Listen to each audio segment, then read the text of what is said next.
What's up, Nerdyverse? I'm Daddy Louie, and in this video we are taking a look at a game called the Ratcatcher, so stick around.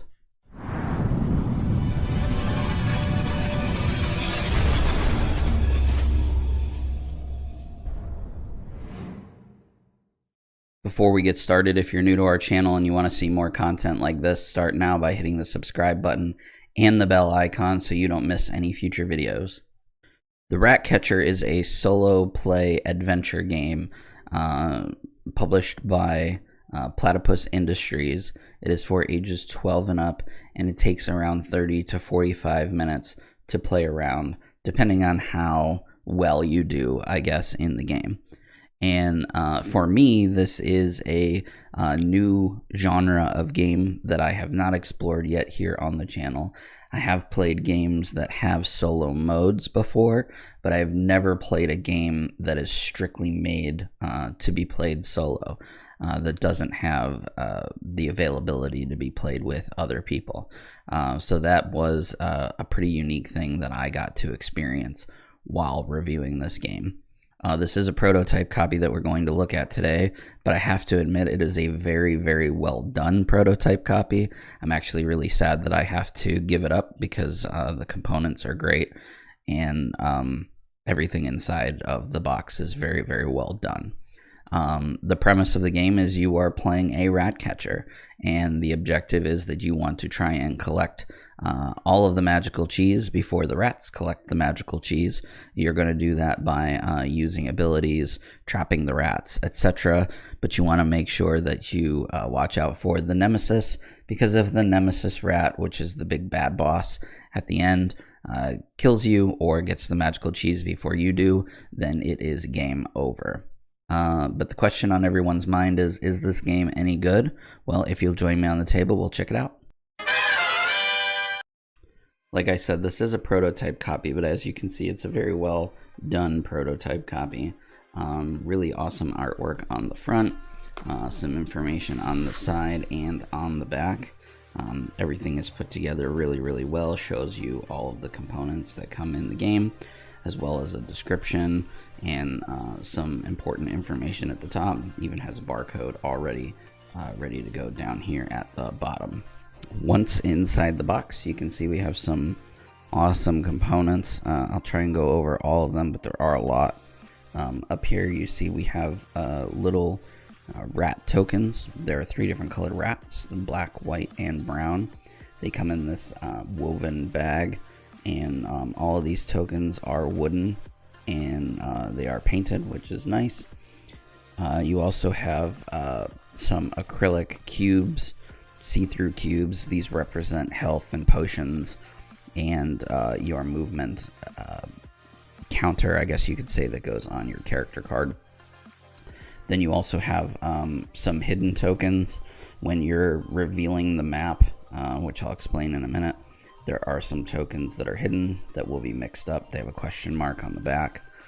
Then you have, kind of your counters that just represent various things like your traps and your ability upgrades and things like that. And then, of course, you have your magical cheese. These are blue cheese wooden tokens, similar to the rat tokens. And then just some basic black D6 dice. Let's see, you also have your player token and your Nemesis token. These are also wooden tokens that represent both your character and your Nemesis. This core box comes with 4 character cards and 2 Nemesis, with more planned in the Kickstarter. So make sure that you check that out to see all of the different things that they hope to bring to the game through the Kickstarter. Then you have your character cards and your Nemesis cards. Like I said, it comes with 4 character cards and 2 Nemesis cards. We'll take a closer look at those in a minute. You also have your town cards. This is what sets up your board. This is your starting tile, and then these will get shuffled up and placed randomly throughout the game in order to establish your town or your city that you'll be exploring, looking for magical cheese. Then we have a couple reference cards. You have your rat cage. This is where your trapped rats will go when you collect them. And then you also have a reference for the Ratcatcher turn and the rat turn. And then another reference card that shows how the rats and stuff move. And then, of course, your rule book, which was very well put together. You also have your peculiar rats. These will spawn in at random times throughout the game based on how your rat nemesis is doing. And these are just like mini bosses, if you will. They're very creative, really cool looking. There are 6 of them that were included in this, and I believe that there'll be more to be revealed in the Kickstarter campaign. Let's real quickly take a look at one of the player boards and how to set it up, and then we'll take a look at the Ratcatcher. And I don't want to do like a full playthrough. The developers have a really great one already online. I will leave a link to that in the description below so you can see a full playthrough. He kind of explains all the rules as he goes. I used that when I was learning how to play the game as well. But so on the board you have many different stats and abilities, as you can see here. When getting started, you want to set up everything at their starting positions. That's everything with a little star next to it. So health, you're starting at what looks like 2 health. You can gain more health through magic cheese later. You also have a movement of 5, so you'd place this little black token there on the 5. And then you also have 5 starting attack dice, so you want to put 5 dice down here as well. And everything on the board you can gain more of through gaining magic cheese. And then also your traps. Everybody starts, all the rat catchers start with 3 traps up there. So this is how you would set up the beginning of your player board. Some basic stats here. Your accuracy when attacking is a 4+. So anytime you roll dice, you're looking for a 4+ to hit. Your defense value is 1, so anytime you take damage, you have to take at least 1 damage before you can actually start taking wounds. So you're going to need 2 damage to take 1 wound. And then how many traps you start with. Right here you can see you start with 3 traps. Over here you have some abilities. This is what your traps do. Each of the rat catchers have different trap abilities. Madam Cage, which is who we're looking at here, her ability is that she can place a trap without paying anything. If you look down here, in order to lay a trap, the cost is 1 movement, so you'd have to spend 1 of your 5 movement per turn to lay a trap down. And those traps hit on a 4+, and they roll 4 attack dice. That's the stats that you're looking at here. Madam Cage also has 2 abilities that are locked. You can unlock those through magic cheese. So everything is pretty self-explanatory when you're looking at here. Like, in order to increase your accuracy, your 4+ accuracy, you need 2 magic cheese. In order to increase your defense value, you need 2 magic cheese. In order to increase the amount of traps that you have, you need 1 magic cheese, so on and so forth. And that is how the basic layout of the character card. Now for the Nemesis card, the Nemesis card also has some starting abilities here. You see it starts with 1, 2, 3, 4, 5, 6 health. So you would put a red cube there. Once the Nemesis rat comes out, you can see he needs 4 pieces of cheese before he actually comes out onto the board. So as the rats, the little rats, collect cheese, you will add that cheese onto the side here to have the rat nemesis do different things. So the first piece of cheese that the rat nemesis collects, nothing happens. The second one, all the white rats gain +1 speed. They normally only move 1, now they would move 2. Then you'd get a mutate, which is an ability down here on the card. Then on the 4th piece of cheese, the Rat King would spawn. So if you haven't won the game, if you haven't collected 10 pieces of cheese by the time the Rat King has collected 4 pieces of cheese, then he would spawn, basically, because you haven't won yet. He's going to spawn. Now you have to either collect 10 before he does, or you have to kill him off. And again, his stats are right here. Everything is self-explanatory. How many rats he spawns, when he spawns rats, what his defense value is, his accuracy, what his bite value is, and what his movement speed is. So all of these things are all self-explanatory on the character card. Alright, so the last thing that I want to show you before I give you my final thoughts is just the basic setup for a game and how your turns work. Like I said, I'm not going to go through a full playthrough because that would take too long, but this is kind of like the basic beginning setup, if you will. So we start with the same starting tile every single time, and then we draw 2 more tiles and place them anywhere we want, as long as we connect the arrows sections together. So I've just chosen randomly to do it like this. Then we set up the table by placing all of the components. These 2 circles were question marks. I just randomly drew the question mark tiles and got this yellow toxic vial and then this red health token. So when entering those spaces, I would be able to collect those. It doesn't matter if there's rats there or not. However, the cheese spaces, you need to eliminate all of the rats from a cheese square in order to collect the cheese. It doesn't take an action to collect the cheese, but all of the rats do have to be gone. Then you will see there are random rat spawn areas, and so I put all of the rat tokens into the bag and then drew randomly to fill up where the rats will go. And then my player goes there and the game begins. The game is broken up into 2 phases with a few micro phases in between. You have the Ratcatcher phase and the rat phase. The Ratcatcher phase, you can move your character, you can attack and catch rats, you can lay down traps, you can collect the cheese, you can unlock abilities using the cheese, and then when your turn is over with, if there are less than 2 pieces of cheese on the table, you would draw more city tiles to expand the city going in whatever direction that you want it to go in.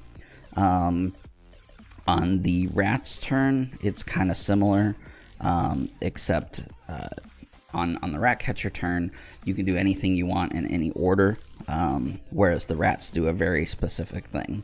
So the rats will move, they'll set off any traps, they will bite if they can bite, they will consume cheese, and then they will respawn more rats. And then the same as before, if there are less than 2 pieces of cheese when that's over with, you'll spawn more tiles. So let's walk through that really, really quickly. So my character is here. Obviously, the objective of the game is to get cheese before my opponents get the cheese. So the brown rats are the only rats that can bite you. The other rats are more interested in the cheese than they are you. So when you leave a space that has a brown rat in it, if they'll bite you, basically, if you don't take care of them. Now my defense value is 1, so there would need to be 2 rats in there in order for it to actually do damage to me. So there's no tiles right now that have 2 rats in them, so I'm not so worried about that. But I do want to come over here and collect this piece of cheese. So I have 5 movement available. I'm going to spend 2 movement to go 1, 2 over to this cheese here. And then I want to try and catch these 2 white rats. So I'm going to spend 2 of my attack dice. I'm going to roll those in. And I'm looking for 4+, remember. And I got lucky and I rolled 2 6s, which are mortal wounds. If you are attacking a rat that has a defense value, The white rats do not. But if you were attacking a rat with defense value, in this case the black rats do, but these would automatically go through. It would avoid the defense value. But it doesn't matter. I spent 2, I killed 2, and these 2 rats go to my rat trap, which I can spend rats from here to do different things. But there's no more rats there, so I would collect this magical piece of cheese. I played this game a few times, and that never ever happened where I got them right away, so that you got to see something magical there. So now I can take this piece of cheese, and I can put it anywhere on my board to spend on anything that I want. So I probably want to unlock one of my abilities so I can start using that. And I'll go ahead and put it on, let's just put it on this pink one for now, which would then fill my my pink bars up to give me the ability to do that. And now I could use that ability on my turn, place a single pink token on any adjacent zone. All rats in or that enter that zone suffer -2 movement. So they basically get stuck there. They're not going anywhere, which is nice. So let's say I don't have any more movement and I've spent all my dice. There's nothing else for me to do, which there is, but just in the purpose of making this shorter. Now we would go over to the rat turn. So the rats move, and they move in a very specific way. All of the white rats and black rats are going to move towards the closest piece of cheese, and they both have a movement of 1. So these white rats are going to go to this piece of cheese here. This white, and this black are going to go to this piece of cheese here. This white, he would go 1, 2, 1, 2, 3. So he's going to go towards this one. He's going to go towards, he'll probably go this way. He's going to go here, here, here, and there. So all the white and black have moved. The brown moved towards the Ratcatcher, and they can move too. So this rat's going to go 1, 2. This rat's going to go 1, 2. This rat's going to actually get me. And this rat's going to go 1, 2. Alright, so all the rats have moved. Now we would check traps. I didn't lay any traps, so now we're going to check bite. So the only rats that bite, like I said, are the brown rats, and you'd need 2 of them. So there is a brown rat here, so technically he would bite me. However, I have a defense value, so none of the damage happens. Then if there are 5 rats in a zone with a piece of cheese, they eat the cheese, take it back to their master. So none of the zones that have a blue cheese have 5 rats, so nothing happens. And then we would grow the rats. So anywhere that has a rat symbol with a circular arrow, I would go into the bag, draw a random rat. So here's a brown rat for there. Another rat, which is another brown. He'll go here. So the Ratcatcher is in trouble. He needs to clear out some of them brown rats. And another rat, which is white, would go here. Now we would check if there are less than 2 pieces of cheese. There's not, so we don't grow the city. And now it goes back to the Ratcatcher phase. And that's the game. You go back and forth between the rats and the Ratcatcher, trying to get the cheese before the rats do, upgrading your abilities, upgrading your stats, trying to build up your character, all the while waiting for that Nemesis to come out to either kill him or take more cheese than he does. And that's the Ratcatcher by Platypus Industries. And what do I think of the game? I like this game a lot. If you couldn't tell from my blabbling and going through all of the cool mechanics and the cool components of this game. It might be one of my favorite games so far of 2020, actually.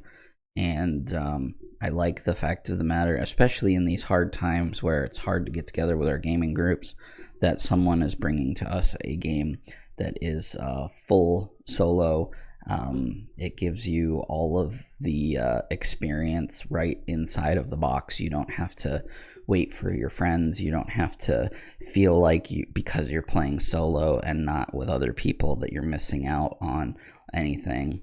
It's meant to be played that way, which I really, really liked. Again, the components are great. The mechanics are fun. And I'm really sad that I have to give this one up. Unfortunately, I don't get to keep it, but you guys will get to keep it. All you have to do is check out the Kickstarter and go and back it right now, and this game can be in your collection, and you don't have to be like me, sad that it's not there.